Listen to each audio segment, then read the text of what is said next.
Okey ya. Proses baca ID Kita baca ID K59 ni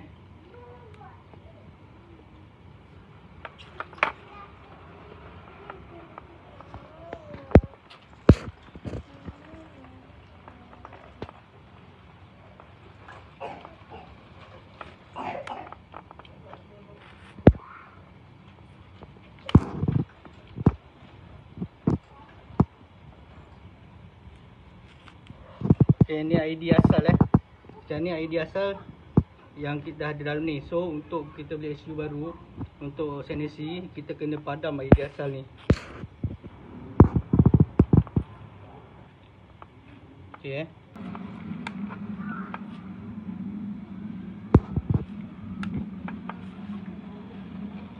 Okay, proses ID dah padam. Okay, so dalam ni IC dia dah clear lah, ECM dia clear.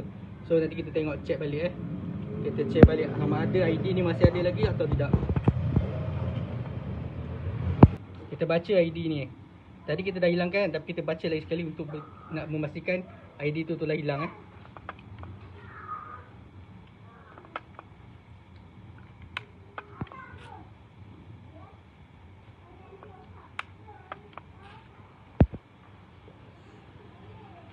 Okay, ID ECM ni, ID dah clear.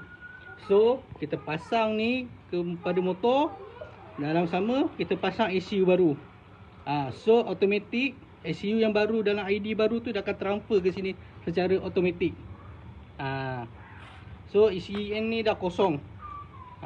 So bila pasang kat motor, ECU baru boleh proses. So motor boleh hidup.